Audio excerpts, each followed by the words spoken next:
रामकृष्ण मंडळी हरी, मी तुमचा सुरेश भाऊ बोलून राहिलेलो आहो. आज आम्ही अजून एक ब्लॉग बनवलेला आहे.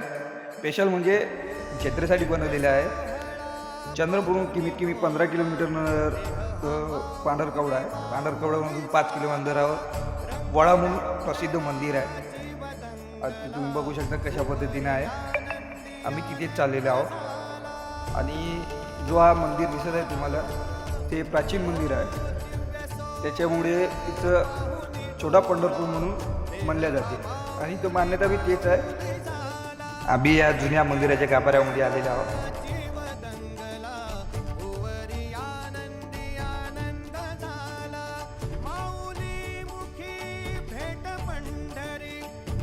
हा दुसऱ्या मंदिरमधला गाभारा आहे.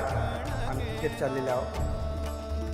हे जुनी विठ्ठल रुक्मिणीच्या तिथं उपस्थित केलेले आहे आणि दर्शन यासाठी करायला व्यवस्थित आहे.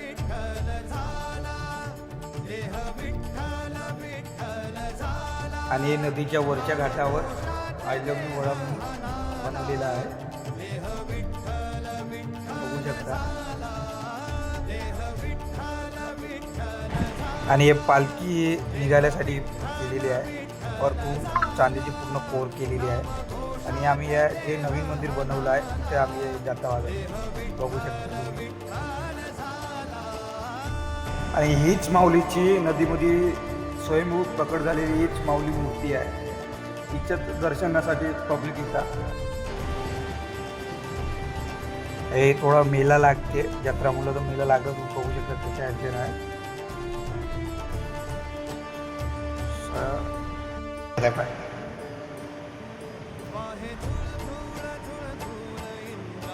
म्हणजे फुल मार्केट भरून म्हणजे जत्रा भरून आहे.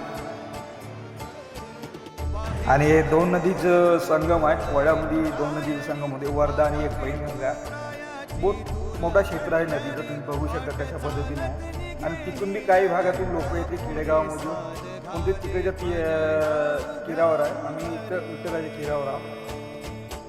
छोटी चंद्रभागा म्हणून समजा तुम्ही चंद्रभागा नदी. आणि हे नदीचं पात्र आहे, दोन नदीच्या संगमचं पात्र आहे. बघा किती खूप सारं आहे. आणि त्याच्या कडेला जास्त पाणी आहे. रामकृष्ण हरी विठ्ठल आहे.